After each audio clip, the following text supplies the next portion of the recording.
Kanchipuram Vakula silks, నాణ్యత మా ప్రాధాన్యత. మదీనాగూడ, మియాపూర్, హైదరాబాద్ లో త్వరలో శుభారంభం.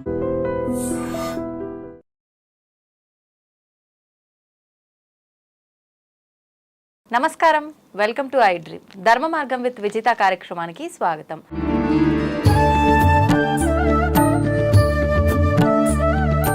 ప్రస్తుతం మనతో పాటు ఉన్నారు ప్రముఖులు శివరుద్ర సాధు గారు. ఇప్పుడు వారితో మాట్లాడి మరిన్ని విషయాలు తెలుసుకునే ప్రయత్నం చేద్దాం. నమస్కారం అండి. నమస్కారం అమ్మా. అయితే హోలీ రాబోతోంది. హోలీ అనగానే ఈ వసంతకాలంలో వచ్చే ఒక పండగగా, రంగుల పండగగా మనం జరుపుకుంటూ ఉంటాము. ఒకరిపై ఒకరు రంగులు చల్లుకుంటూ చాలా ఆనందంగా జరుపుకునే పండగ ఇది. అంటే ఎక్కువగా మన సౌత్ ఇండియన్స్ కన్నా కూడా వేరే ఇతరత్ర ప్రాంతాల్లో దీన్ని ఎక్కువ ఘనంగా జరుపుకుంటారేమో అని అనిపిస్తూ ఉంటుంది. అసలు ఈ హోలీ సాంప్రదాయం ఎందుకు వచ్చింది, అసలు ఎందుకు జరుపుకోవాలి? హోలీ కాబట్టి హోలీ అన్న పేరు ఎలా వచ్చింది తెలుసుకోవాలి ముఖ్యంగా. అవును, హోలీ అంటే హోలీ అనేది అమ్మ సంస్కృతంలో నుంచి వచ్చిన వర్డ్లో హోలికా రాక్షసి యొక్క పేరు ఇది. హోలికా రాక్షసి వచ్చి హిరణ్యకశిపుడి యొక్క చెల్లి. హిరణ్యకశిపుడు ఎలాంటి వాడు అన్న విషయం చరిత్రలో బాగా వివరంగా చూస్తే అమ్మ, మహావిష్ణువు అంతకు ముందుకు జన్మలో ఆయనకు ఒక వరం ఇస్తాడు. అంటే మానవ శరీరాన్ని ఎత్తి సగం మానవుడు సగం మృగంలాగా ఉండి, ఆకాశం కానీ భూమి కానీ ఇంట్లో కానీ బయట కానీ నా మరణం ఉండకూడదు, ముఖ్యంగా ఒక మానవ శరీరం ఎత్తుకొని పుట్టకూడదు, అంటే స్త్రీ మరియు పురుషుడి కలయికతో పుట్టని వాడి వల్ల మళ్ళీ పుట్టినా కూడా ఈ విధమైన అర్హతలు ఉన్న వాళ్ళ వల్ల నాకు మరణం ఉండాలి అని చెప్పేసి ఆయన ఒక వరాన్ని పొంది ఉంటాడు. ఆ వరాన్ని కూడా ఆయన మరిచి ఉంటాడు.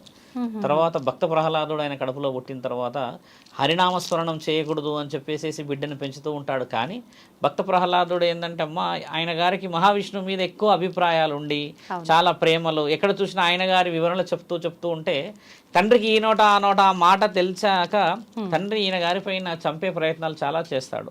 ఏనుగుల ద్వారా, పుల్ల ద్వారా పైనుంచి తోసేయడాలు, ఇంకా పాముల ద్వారా విషయాలు, ఎన్నో విషయం పెట్టడం, ఎన్నో చేసినా కూడా అన్నిట్లో నుంచి బయటపడుతూ వస్తూ ఉన్నప్పుడు అన్నగారికి ఏం గుర్తుకొస్తుంది అంటే బ్రహ్మ వరం గుర్తుకొస్తుంది హోలిక పైన.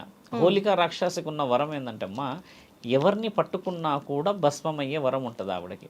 ఎవరినన్నా తగిలేదనుకోండి, పట్టుకున్నది అనుకోండి, వాళ్ళు కాలిపోవాలి. ఆ వరాన్ని పొందుంటుంది.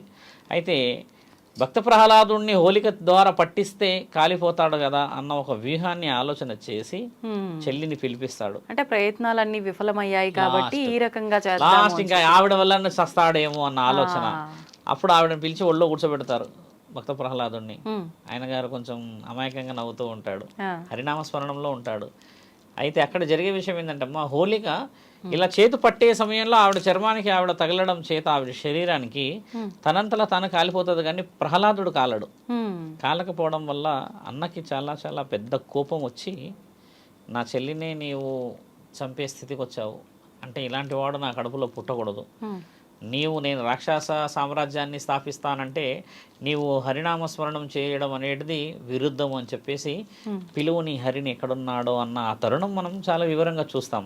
అలా చెప్పినప్పుడు ఆయన గారు అడుగుతాడు, ఎక్కడ చూసినా హరే కదా ఉన్నది ఈ లోకాన, మీరెందుకు నాన్నగారు అలా ఆవేశపడుతున్నారు అని అంటే, ఆయన చెల్లిని చూసి తట్టుకోలేక ఆయన చేతులు ఉన్న గదతో అన్ని స్తంభాలని ఎక్కడున్నాడు పిలువుని హరి అని కొడుతున్న తరుణం మనం చూస్తాం. అప్పుడు మూడో స్తంభంలో నుంచి నరసింహుడు వస్తాడు. ఆ నరసింహుడు రావడమే ఇక్కడ వరకు శరీరం మానవుడిది, పైన సింహ రూపం ఉంటుందమ్మా. అంటే మొదట నరసింహస్వామి పుట్టిన స్థలం అది. ఈయన గారికి ఉన్న వరం ఏంటంటే, ఒక స్త్రీ ఒక పురుషుడి కలయికతో పుట్టొద్దు, కానీ నరసింహస్వామి రాయిలో పుడతాడు. రాయి నుంచి రావడమే ఈయన గారిని తీసుకొని వెళ్ళేసి కుడి కాళ్ళు కడప లోపట పెట్టి ఈ మిగతా శరీర భాగం వెనకాల పెడతాడు, కాలు మీద కాలు వేసుకొని. తర్వాత ఆకాశము మరియు భూమికి మధ్యలో, ఇంట్లో కాకుండా బయట కాకుండా సగం బయట సగం లోపల ఉంటాడు తండ్రి. ఉండి కడప మధ్యలో ఆయన చీల్చే తరుణం చూస్తాం మనం. ఇది భక్త ప్రహ్లాద సినిమాలో వివరంగా చాలా బాగుంది. ఉగాది రోజు వేస్తారు ఈ సినిమా కూడా. ఈ విధంగా ఉండడం చేత హోలికని ఆ దహనం అనే కార్యక్రమం జరగడం చేత అక్కడ ఉన్న వాళ్ళంతా పండగ చేసుకున్న రోజు హోలికమ్మ. హోలిక రాక్షసి వల్ల విముక్తి చెందారు. అయితే నరసింహస్వామి యొక్క వివరణ ఎందుకు వచ్చింది ఇక్కడ? ఆ భీకర రూపాన్ని తండ్రి ఒక్కసారి ఆ ఆవేశంతో వస్తూ అందరు పక్కన ఉన్న వాళ్ళని ఎవరిని కూడా తట్టుకోలేడు కోపంతో. అప్పుడు అందరు కలిసి దేవాది దేవతలు అంటారు, మీరు మాత్రమే నరసింహుణ్ణి ఆపగలరు ప్రహ్లాద, ఆపడం అనేది చేయండి అన్నప్పుడు ఈయన గారు కొన్ని భక్తియుక్తమైన కొన్ని మాటలతోని పాటలతోని తండ్రిని అది చేసినప్పుడు శాంతపడతాడు. శాంతపడి తండ్రి రూపం అలానే ఉంటుంది, ఎందుకంటే పుట్టుకతోని వచ్చిన రూపం కాబట్టి తండ్రికి ఎనిక్కిపోయే అవకాశం ఉండదమ్మా. చాలా మందికి తెలుసుకోవాల్సిన విషయం ఏంటంటే నరసింహస్వామికి ఎనిక్కి వెళ్ళడానికి వేరే రాజ్యం లేదు, ఎందుకంటే పుట్టడమే ఆ స్తంభంలో నుంచి పుట్టాడు కాబట్టి తండ్రి ఏం చేస్తాడంటమ్మా వెనక్కి వెళ్ళే మార్గం లేదు అన్న వివరణ వచ్చినప్పుడు అక్కడికి యాద మహర్షి వస్తాడు.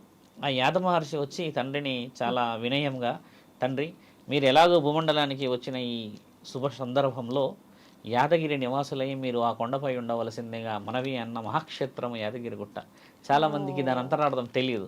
యాదగిరి గుట్ట అలా వచ్చింది అలా వచ్చింది, యాద మహర్షి ఎందుకు తీసుకొచ్చాడు దాన్ని, యాద మహర్షికి ఉన్న ఈ యాదగిరి గుట్టకి వివరణ ఏమిటి, అంతరార్థం ఎక్కడి నుంచి వచ్చిందనంటమ్మా మొదటి సత్యయుగంలో జరిగిన ఆ అద్భుతమైన సంఘటన ద్వారా యాద మహర్షి ఇక్కడికి వచ్చి ఇలా వేడుకోవడం చేత ఈరోజు యాదగిరి గుట్ట మహాక్షేత్రానికి పుణ్యక్షేత్రమై ఈరోజు అందరూ ఒక ప్రేమ ఒక వివరణ, చాలా మంది తెలంగాణ ప్రజలు యాదగిరి గుట్టకు సుప్రసిద్ధులు.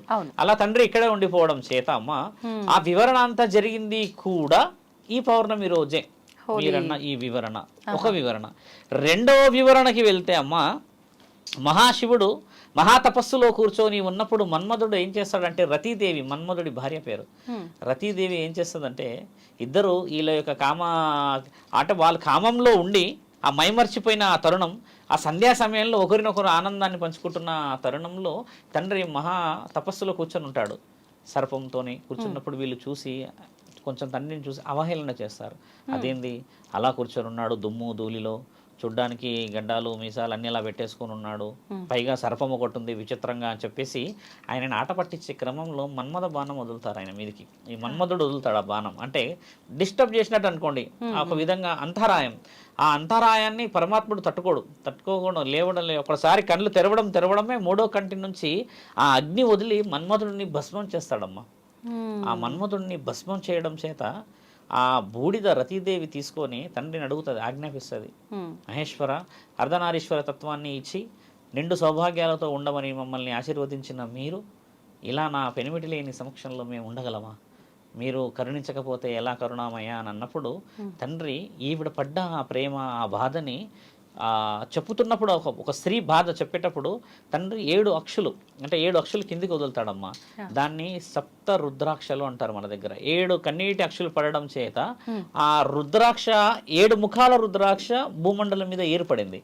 ఇప్పుడు మన్మధుడు సర్పరూపాన ఉండడం అనేది వివరణ రావడం చేత ఎవరికైతే పెళ్లి కాదు, ఎవరికైతే ఈ గర్భానికి సంబంధించిన కొన్ని స్త్రీలకు ఉంటాయి ఈ సమస్యలు, కొంతమందికి ఏంటంటే ఇప్పటికీ జీవితంలో కొన్ని లక్ష్యాలు చేరుకోకపోతే కుజదోషం ఉందని, సర్పదోషం ఉందని, శ్రీకాల సర్పదోషం ఉందంటారు కదమ్మా. అలాంటి వాళ్ళకి 7 ముఖాల రుద్రాక్ష శరీరం మీద శుభ సూచకం. ఎందుకంటే తండ్రి అక్ష నుంచి పుట్టిందే ఆయన వేసిన మన్మథ బాణం ఆ రూపం అనేది. అలా వచ్చినప్పుడు తండ్రి ఏమంటాడంటే నేను ఒకసారి నా కళ్ళ ద్వారా భస్మం అయిన తర్వాత నేను క్షమాభిక్ష పెట్టడం అనేది ఉంటుందే కానీ ఆ శరీరాన్ని మళ్ళీ ఇవ్వలేను రతీదేవి అని చెప్పినప్పుడు మరి ఎలా మార్గం అని అంటే భూమండలంలో ప్రతి జీవిలో కామం అనేది బతికుంటది, అక్కడ నీ యొక్క పెనిమిటి బ్రతికే ఉంటాడు. ఇప్పుడు ఏంటంటే కాముణ్ణి కాల్చడానికి గల అంతరార్థం అది. ఎక్కడైతే మనం ఈ రోజు కాముణ్ణి కాలుస్తామో ఆ కామదహనం అనేది చేస్తారు మన దగ్గర. నాతురాం కూడా అంటారు, నాతురాం అనేది నార్త్లో అంటారు యాక్చువల్లీ. అలా ఆ కామదహనాన్ని చేసే రోజు సంవత్సరంలో మీరన్న ఈ పౌర్ణమి రోజమ్మా. ఈ రోజు మనం అక్కడ ఏం చేస్తామంటే అక్కడ కాముణ్ణి దహనం చేయట్లేదు, మనలో ఉన్న కామం దహనం అవుతుంది అక్కడ. ఆ కామ దహనం కాకపోతే ఏం జరుగుతుందో తెలుసా అమ్మా, మానవుడికి కామం అనేది సంవత్సరానికి ఒక్కసారి మనకు తెలియకుండానే అక్కడ కాల్చబడుతుందంట. అలా జరిగి జరిగి జరిగి జరిగి మనిషి ఒక స్థితిగతులకు వచ్చేసరికి మనసు ఆయనకు తెలియకుండానే వేడిని తగ్గించుకుంటుందంట శరీరంలో. లేకపోతే కామంతో ఎన్నో పనులు జరిగే అవకాశాలు చెడుగా చూసాము, మంచిగా చూసాము. అలా కాముడిని ఏ రోజైతే కాలుస్తారో, ఎవరినైతే కామాన్ని దహనం చేస్తుంటారో అలా నీ పెనిమిటి కామంతో కళ్ళు ఆయన గారు నెత్తికి పెట్టుకొని మహాముఖంటినైన నన్ను ఈ విధంగా ధిక్కరించడం, ఈ విధంగా నన్ను తక్కువ చేయడం వల్ల వరానికి మీకు ఇచ్చే ఆలోచన ఇది అని చెప్పినప్పుడు ఆవిడ స్వీకరించిన మహా రోజు కూడా ఈ పౌర్ణమి. ఇక్కడ కాముడిని ఎందుకు దహనం చేస్తారనేది చాలా మంది తెలుసుకోవాల్సింది. అలా ఒక వివరణ అయితే అమ్మ తండ్రి భస్మాసురుడికి వరం ఇచ్చినప్పుడు ఈ వరం పనిచేస్తుందా లేదా అని చెప్పేసి తల మీద పెట్టడానికి శివుడి మీదకి వస్తున్నప్పుడు తండ్రి పరిగెత్తుతున్న ఆ తరుణం, తర్వాత మోహిని ఎక్కడి నుంచి రూపాన్ని ఎత్తేసేసి ఈయన గారి యొక్క భస్మాసురుడిని చూసి మోహినిని చూసి ఈయన ఒక మోహానికి వస్తాడు, ఎంత అందంగా ఉన్నావు నీవు, నాకు భార్య ఉంది అయినా నేను నిన్ను మోహిస్తాను, రా వచ్చి ఇక్కడ కూర్చో అంటాడు, ఇలా అంటాడు చేతుని. రాజు లక్షణం ఏంటంటే ఇక్కడ తొడల మీద కూర్చోబెట్టుకుంటారు, మీరు గమనించండి, ఇప్పటికి సినిమాల్లో చూస్తాం. అలా అన్నప్పుడు ఈ విష్ణు రూపంలో నుంచి వచ్చిన మోహిని ఏం చేస్తుందంటే, అమ్మ అలా ఎలా కూర్చుంటాము రాజా, మీరు మాతో పాటు నాట్యం చేసి మమ్మల్ని మైమరిపించి అందులో మీరు గెలిచి అప్పుడు కదా మీ కోరిక గురించి నన్ను పిలవాలి అని అన్నప్పుడు భస్మాసురుడు మంచి నాట్యకర్త, ఆయన గారు కూడా సరే ఓహో నాకు వచ్చలే అని ఇద్దరు ఆడిన ఆ తరుణం చూసాం. అలా తల మీద చేతి పెట్టుకోవడం చేత ఆయన భస్మం అయినప్పుడు ఆ యొక్క వివరణ అంతా పరమశివుడు చూస్తూ చూస్తూ ఆ మోహినిని మోహించడం అనేది జరిగిందని చెప్పేసి అదొక వివరణ. తర్వాత అయ్యప్ప పుట్టాడు అనేది ఇంకో చరిత్ర, మరోసారి మాట్లాడతాం. ఇది జరిగిన రోజు కూడా ఈ హోలీ రోజే.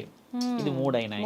ఇప్పుడు మీరు మీ ప్రశ్నకు వచ్చాం, అసలు ఎందుకు నార్త్లో అలా చేస్తారు, ఏం జరుగుతుంది అంటే, పరమాత్ముడు శ్రీకృష్ణుడు నలుపు రంగులో ఉండడం చేత రాధామాత కృష్ణుణ్ణి సంధ్యా సమయంలో ఒక విధంగా కొంచెం హేళన, అవహేళన అనుకోవచ్చు, ఆట పట్టిస్తుంది. నల్లగా ఉన్నావు కృష్ణ, నాకంటే నల్లగా ఉన్నావు నీవు, ఎప్పుడు చూసినా నల్లగా ఉంటావేంది అలా ఎలా కొంచెం అలా అన్నప్పుడు తండ్రి ఒక సందర్భం బాధపడి యశోదామాతకి చెప్తాడు వెళ్ళి, అమ్మా ఇలా అంటుంది, నేను ఎలా ముందుకు వెళ్ళవచ్చు అని అంటే, కృష్ణ మీరు వెళ్ళి వనమూలికలన్నీ తీసుకురండి, అడవిలో నుంచి ఉన్న 7 రంగులు, 7 రంగులకు రుజువు ఏం తెలుసమ్మా, రెయిన్బో, మనం అనేది రెయిన్బో, 7 రంగుల యొక్క చెట్లు తీసుకొచ్చి దంచమని చెప్పిన తర్వాత అవన్నీ ఒక దగ్గరికి వేసి మంచి కలయిక చేసి ఇవన్నీ కలిపి రాధామాత మీద విసురమంటాడు, ఒకసారి వేయమంటాడు.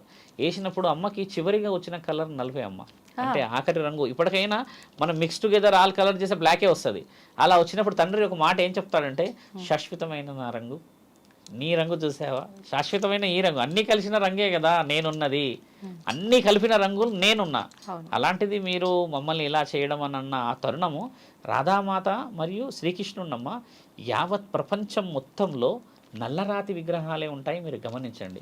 శ్రీకృష్ణుడిది తెల్లది ఇప్పుడు మోడర్న్, కానీ అసలు శ్రీకృష్ణుడి విగ్రహాలు ఉంటాయి నలుపు రంగులో, నలుపు రంగులోనే విగ్రహాలు ఉంటాయి, మీరు ఎక్కడ చూసినా ద్వారకాలో చూసినా. అలా వాళ్ళిద్దరు ఏకమైన క్షణము గోపికలతో తండ్రి పండగ వాతావరణాన్ని చేసుకుంటాడు. ఎందుకంటే రాధామాత కూడా ఒప్పుకుంది కదా, నిజమే కదా మీది నిజమైన రంగు అని.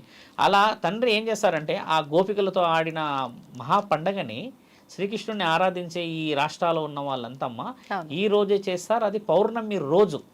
మన వాళ్ళు ఏం చేస్తారంటే అమ్మ పౌర్ణమి కంటే ముందు రోజా, ఈ డేట్ 13, 1, 14, 2 రోజులు అయితే చూడండి.